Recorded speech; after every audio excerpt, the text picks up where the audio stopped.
The Holiday Inn downtown is the closest hotel to the falls and provided comfortable accommodations, so the massive men contestants were well rested for their weigh-ins. They seem to get bigger and better developed each year, making it difficult to tell who's an amateur and who's a pro.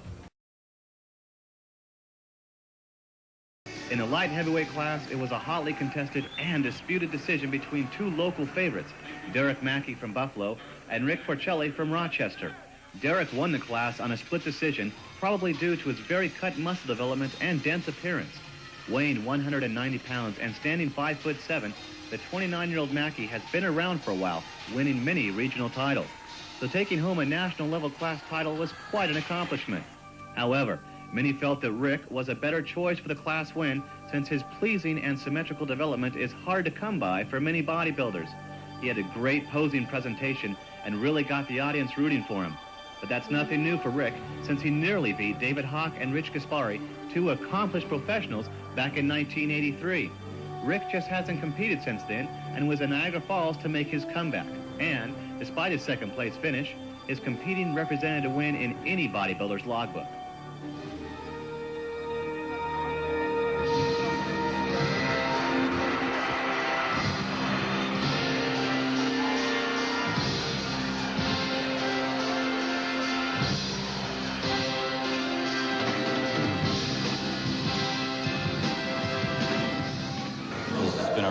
Hard road. I suffered a lot of big defeats. At 83, I thought I was going to win my class at the Junior Nationals, but I got beat by a couple of pros now, Dave Hawk and Rich Gaspari. I lost by like 1 point. But it was those heavies that drew the biggest response. You may remember we featured Chuck Ray last month as he prepared for the contest. Well, pound for pound, Chuck was the most thick and massive bodybuilder on stage. He's only 5'8", but competed at almost 225 pounds. He was a little smooth from holding too much water, but potential is something that Chuck has written all over his body. With another year of heavy training, Chuck will make his big mark in bodybuilding.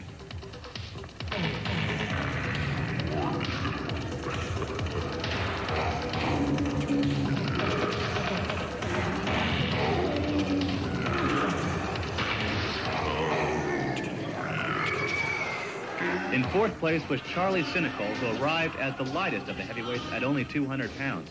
With just another 2 pounds, he probably would have won the light heavyweight class. But Charlie was a new sight on the national level and made a great impression on the judges seeing him for the first time. Charlie is the 82 Teenage Massachusetts winner and 84 men's winner.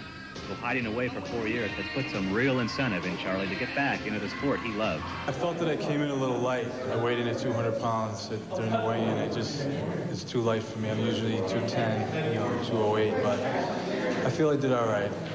I felt good. I was tight. I cramped up a lot. I just lost too much water. It was the last two days getting ready for the show. But it felt good. It felt good to compete again after 2 years. Family man from Utica, Tony Asper, took third-place honors, coming a little light for his frame. Weighing in at only 213 pounds, Tony was the first to admit he flattened out in the course of dieting and really should have been heavier and fuller.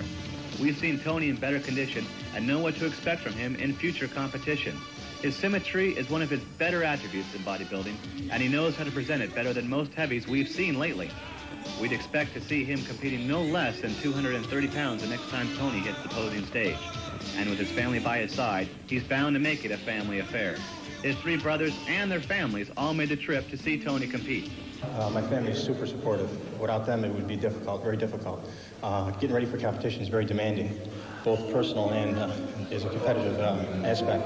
And with my family, it makes it a lot easier. My wife's super, my kids. It's been dynamite. But it came down to the final 2 big boys, Dean Caputo from Streetsboro, Ohio, and Marty Franek from Harrisburg, Pennsylvania. Dean solidly took second place, weighing over 230 pounds and carrying it well on his 5'10" frame. Dean could have been a little harder, and that was probably what Marty had over him when they were compared.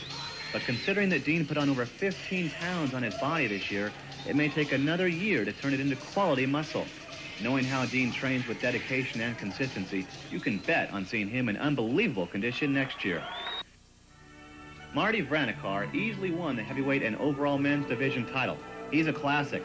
Great size, even shape, and toned condition. His posing was smooth and fluid, knowing how to present each body part to its best advantage. 5'10" and weighing 228 pounds, Marty has been around bodybuilding circles for many years, but never really got anywhere, hitting shows that went without much attention. So when he arrived in Niagara Falls, it was a real surprise for everyone.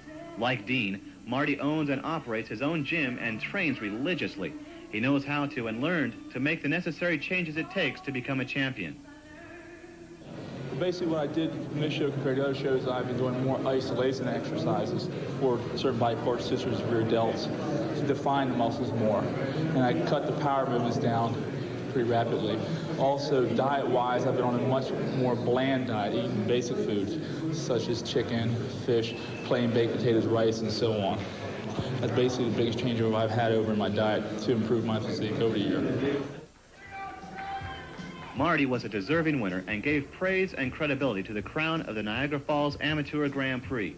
Next month, we'll bring you more on Marty and learn how he trained to become the Amateur Grand Prix champion.